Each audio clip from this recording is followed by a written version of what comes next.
नमस्कार दोस्तों, मैं गौरव आपका बहुत बहुत स्वागत करता हूं टेक्निकल गुरुजी में। और आज इस वीडियो में हम बात करने वाले हैं एंड्रॉयड एन की। मैं आपको बताऊंगा कि एंड्रॉयड एन के कुछ खास फीचर्स क्या हैं, आपको कैसे आने वाले दिनों में जब इसका एक स्टेबल वर्जन आएगा तो कुछ चेंजेस देखने को मिलेंगे, और गूगल ने क्या कुछ नया किया है एंड्रॉयड एन में। तो चलिए शुरू करते हैं।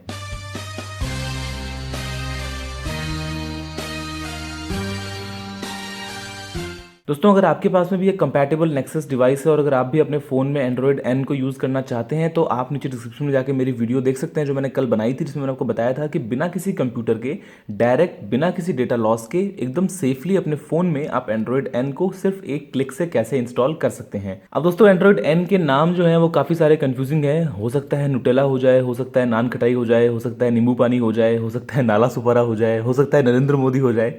तो देखते हैं कि एंड्रॉयड एन में आपको क्या कुछ नया मिलता है। तो सबसे नई बात जो है वो ये कि आपको इसके अंदर जो सेटिंग्स हैं वो देखिए काफ़ी नई मिलती हैं। जो चेंजेस हैं वो ये कि आपको हर एक इंडिविजुअल सेटिंग में नीचे उसके बारे में एक छोटी सी डिटेल भी सामने देखने को मिलती है। जैसे फॉर एग्जांपल स्टोरेज, तो आपको बताता है कि कितने फ्री है। बैटरी आपको बता देता है, memory, applications, sounds, users, location. तो आपको हर एक जो सेटिंग है, आपको उसके नीचे एक सब सेटिंग जो है वो आपको यहीं पे देखने को मिल जाती है कि आपको वाईफाई, ब्लूटूथ वगैरह जो भी है। तो ये काफ़ी अच्छा फीचर है। उसके अलावा अगर आप फॉर एग्जांपल एक सेटिंग में गए, आप डिस्प्ले में गए, या अगर आप नहीं भी गए हैं तो भी आप अगर साइड से स्वाइप करते हैं तो आपको बाद में ये चेंजेस देखने को मिलते हैं, जिससे आप इजीली दूसरे सेटिंग्स के अंदर जा सकते हैं। अगर आप बैक जाते हैं तो भी आप नॉर्मली भी ऐसा कर सकते हैं, लेकिन अगर आप किसी सेटिंग के अंदर हैं तो उसके बाद में भी आप साइड से नेविगेट करने के लिए आराम से किसी भी दूसरी सेटिंग में जा सकते हैं और अपने चेंजेस जो है वो आप आराम से बड़े ही कर सकते हैं। तो ये एक पहला ऑप्शन है दोस्तों। उसके बाद में हम बात करते हैं नोटिफिकेशन पैनल की। तो देखिए, नोटिफिकेशन पैनल जो है वो कुछ इस तरीके से देखने को मिलता है। आप देखेंगे इसके अंदर दो चेंजेस हैं। पहला तो ये कि आपको यहाँ पे क्विक सेटिंग्स मिलती हैं अपनी, जिससे आप वाईफाई, ब्लूटूथ या कुछ भी जो भी आप चाहें आप वो 5 यहाँ पे ऑप्शंस रख सकते हैं, जिनको आप इजीली टॉगल कर सकते हैं। उसके नीचे जो नोटिफिकेशंस हैं वो आपको एकदम वाइड स्क्रीन में दिखती हैं। जो पहले था कि साइड से थोड़ा कट होता था, लेकिन अभी आपको एकदम वाइड स्क्रीन में दिखती हैं। और इसके बाद भी आप इंडिविजुअल नोटिफिकेशंस पे एक्शन ले सकते हैं। जो कंपैटिबल ऐप्स हैं आप उसमें डायरेक्टली यहीं से रिप्लाई भी कर सकते हैं।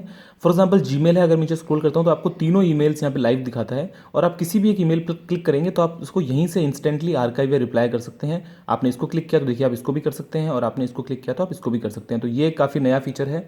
और उसके अलावा अगर आप चाहें कि किसी एप्लीकेशन की आपको नोटिफिकेशंस अगर मिल रही हैं यहाँ पर, और अगर आप चाहते हैं कि उनकी नोटिफिकेशंस आपको ना मिलें, तो आप डायरेक्टली यहीं पे अगर साइड में स्वाइप करते हैं तो आपको यहाँ पे गियर आइकन दिखता है, आप इस पर क्लिक कीजिए और आप यहीं से नोटिफिकेशंस जो है किसी भी एप्लीकेशन की आप उसको ब्लॉक वगैरह यहाँ से डिटेल में कर सकते हैं। तो ये एक नया फीचर है दोस्तों। तीसरा जो फीचर है वो है क्विक सेटिंग्स का। क्विक सेटिंग्स का फीचर ये है कि जैसे आप नीचे स्वाइप करते हैं तो आपको यहाँ पे तो 5 ऑप्शंस मिल रहे हैं। इसके अलावा अगर आप नीचे स्वाइप करते हैं तो ये देखिए क्विक सेटिंग्स आपको कुछ इस तरीके से देखने को मिलेंगी।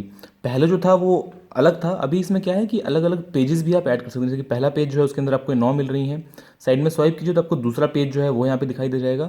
इसके अलावा अगर आप इनमें भी चेंजेस करना चाहते हैं तो आप यहाँ पे एडिट का बटन है उस पर दबाइए, और ये देखिए ये आपके पास में आ गया है। तो अगर फॉर एग्जांपल ये टाइल है, मैं इसको दबा के इसको यहाँ रखता हूँ, इसको मैं नीचे लेके आ जाता हूँ, तो आप इसीलिए इतना मानिए कि जो ऊपर की 5 हैं वो तो आपके लिए रहेंगी शॉर्टकट में। तो आपकी जो फेवरेट है आप उनको ऊपर मूव कर सकते हैं, और उसके अलावा जो नॉर्मल है वो आप कैसे भी अपने यहीं से, फॉर एग्जांपल आपने इसको उठाया, आपने इसको यहाँ रख दिया, तो इनको आप बड़े ही आराम से कर पाएंगे। तो ये एक काफ़ी नया फीचर है दोस्तों। इसके अलावा जो एक नया फीचर है वो है मल्टी टास्किंग का, या रिसेंट ऐप्स का अगर मैं बात करूँ तो फॉर एग्जाम्पल आप मैसेंजर में थे, आपने मैसेंजर खोला है, उसके बाद में आप यहाँ पर क्लिक कीजिए तो ये देखिए जो ये कार्ड्स हैं वो काफ़ी आपको बड़े दिखाई देते हैं। और सबसे खास बात क्या है कि फॉर एग्जांपल अगर आप अभी मैसेंजर में थे, फॉर एग्जांपल मैंने अभी ये खोला है, तो अभी अगर आप मल्टीटास्किंग करना चाहते हैं तो आप दोबारा मैसेंजर में तो नहीं जाएंगे। लेकिन पहले क्या होता था कि जब आप मल्टीटास्किंग का बटन दबाते थे यहाँ पे रिसेंट ऐप्स का, तो आपको सबसे सामने मैसेंजर ही दिखाई देता था। लेकिन अभी ऐसा नहीं है। आप एक बार दबाएंगे तो देखिए मैसेंजर जो है वो बिल्कुल नीचे यहाँ पे आ चुका है, और आपको जो पिछली ऐप थी वो यहाँ पे एकदम बड़े कार्ड के फॉर्म में शो होती है। तो ये काफ़ी अच्छा है, और आप इसके अंदर ना एकदम बड़े स्क्रीन में बड़े ही आराम से आप जो है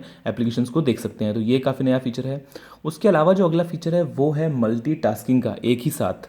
तो जैसे मान लीजिए ये एक एप्लीकेशन है, आप इस बटन को या तो लंबा दबाइए रिसेंट ऐप्स के बटन को, या फिर आप इसको ऊपर फ्लिक कर दीजिए। तो फॉर एग्जांपल मैं इसको ऊपर फ्लिक करता हूँ, जैसे ही ऊपर फ्लिक करता हूँ देखिए मैसेंजर जो है वो ऊपर आ चुका है, और नीचे की तरफ में जो बाकी एप्लीकेशन है वो आ चुकी हैं। तो फॉर एग्जांपल मैं सेटिंग्स पर क्लिक करता हूँ तो ये देखिए अब मैसेंजर और सेटिंग्स जो है वो आराम से दो जो विंडो है उनके अंदर काम कर रही है, और मैं इसको यहाँ से पकड़ के एडजस्ट भी कर सकता हूँ ऊपर या नीचे। तो ये भी एक काफ़ी अच्छी बात है, और मैं इनमें आराम से चेंजेस कर सकता हूँ। मैं इसको लैंडस्केप के अंदर भी काम कर सकता हूँ। अगर मैं इसके अंदर रोटेशन को अगर मैं इसमें ऑन करता हूँ, मान लीजिए मैंने रोटेशन को ऑन किया, तो अब देखिए ये लैंडस्केप में भी काम करेगा और पोर्ट्रेट में भी काम करेगा। तो ये काफ़ी अच्छा फीचर है। और अगर आपको वापस से जाना है किसी एक एप्लीकेशन में तो आप इसको ऊपर या नीचे स्वाइप करके कंप्लीट उस एप्लीकेशन का कंट्रोल ले सकते हैं। तो मान लीजिए मैं इसमें नीचे स्वाइप कर देता हूँ, तो चलिए ये लीजिए जो है ये वापस हो चुका है और यहाँ पे मैं जो मेरा काम है वो कर सकता हूँ। तो ये काफ़ी अच्छा फीचर है।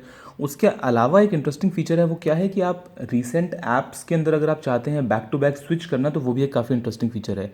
तो फॉर एग्जाम्पल मैंने मैसेंजर खोला, मैं होम चला गया और उसके बाद में मैंने क्रोम खोल लिया। अब मुझे वापस से मैसेंजर जाना है, तो अगर मैं इस बटन को 2 बार टैप करता हूँ तो देखिए मैसेंजर आ गया, फिर 2 बार टैप किया तो क्रोम आ गया। तो ये अपनी आगे पीछे वाली जो एप्लीकेशन हैं, जो आप 2 एप्लीकेशन अगर पैरेलल में यूज़ करें तो आप बड़े ही आराम से डबल टैप करके इनको भी चेंज कर सकते हैं। तो ये काफ़ी नया फीचर है। उसके अलावा दोस्तों इसमें एक नाइट मोड आपको दिया गया है, जिसको आप यहाँ से एक्सेस कर सकते हैं। नाइट मोड में क्या होता है कि जो कलर्स हैं वो बिल्कुल चेंज हो जाते हैं, जो ब्लू लाइट्स हैं वो एकदम फिल्टर कर देती है। तो यहाँ से अगर मैं क्लिक करता हूँ नाइट मोड पे, तो ये देखिए स्क्रीन का जो है लेआउट पूरा सेम है, लेकिन कलर्स जो है देखिए ब्लू जो है वो बिल्कुल हट गया है। तो रात में अगर आप कुछ अपना काम करते हैं तो काफ़ी आराम से कर पाएंगे। दोस्तों इसके अलावा एक और फीचर जो है वो है डेटा सेवर का। डेटा सेवर का फीचर कैसे काम करता है, फॉर एग्जांपल मैं जाता हूँ सेटिंग्स में, और सेटिंग्स में जाने के बाद मैं जाता हूँ डेटा यूजेज में। तो आपको ये बोलता है कि मान लीजिए 572 MB डेटा यूज़ हो गया है, इतनी वार्निंग है या कुछ भी है। अगर आप डेटा सेवर को यहाँ से इनेबल करते हैं तो इनेबल करते ही देखिए ये बैकग्राउंड जो है सभी एप्लीकेशंस को उनको हटा देगा, जो भी वेस्ट हैं जो आपके काम नहीं आती हैं। सिर्फ जो सेलेक्टेड एप्लीकेशंस हैं, चाहे वो ईमेल्स हों चाहे वो इंस्टेंट मैसेजिंग हो, सिर्फ वो उन्हीं को रखेगा ऑन, बाकी सभी को वो हटा देगा। तो इससे आप अपना डेटा भी काफ़ी आराम से सेव कर सकते हैं। दोस्तों इसके अलावा एक और खास फीचर है वो ये, अगर आप किसी भी सेटिंग में जाते हैं तो आपको यहीं पे ही एक काफ़ी डिटेल्ड एनालिसिस उसका मिल जाता है। तो फॉर एग्जांपल मैं बात करता हूँ अगर बैटरी की, तो देखिए बताता है 66%। अगर मैं यहीं पे क्लिक करता हूँ तो आपको यहीं पे ही उसका जो ग्राफ है, उसका जो चार्ट है वो नज़र आता है। तो ये काफ़ी अच्छी बात है। और हालांकि ये सब अभी बीटा में है, ये सभी कभी कभी बीच बीच में मुझे क्रैशेस भी देखने को मिलते हैं इसके अंदर, लेकिन फिर भी ओवरऑल डेली यूज़ के लिए मेरे हिसाब से तो ये स्टेबल है। इतना कुछ इसके अंदर खास नहीं है कि आप इसको यूज़ ना कर पाएँ। कभी कभी आपको ओकेजनल क्रैशेस मिलेंगे, लेकिन all in all Android N काफ़ी अच्छा है, काफ़ी यूनिक है। और आपको सारे के सारे जो इसके अंदर ऑप्शन है वो काफ़ी यूनिक देखने को मिलते हैं। चाहे मैं रिसेंट ऐप्स की बात करूं, चाहे मैं इसके अंदर आराम से किसी भी, देखिए मैं मूव कर रहा हूं, ऊपर स्वाइप किया तो मल्टीटास्किंग के अंदर आ गया। तो ये काफ़ी एक अच्छा ऑप्शन है और मुझे उम्मीद है कि वीडियो आपको पसंद आएगा। और आप आगे भी ऐसी ही वीडियोज़ के लिए चैनल को सब्सक्राइब कर लीजिए, ताकि आपको रोजाना ऐसी वीडियोज़ मिलती रहें। और इस वीडियो को लाइक और शेयर करना मत भूलिएगा। दोस्तों अभी के लिए इस वीडियो में इतना ही।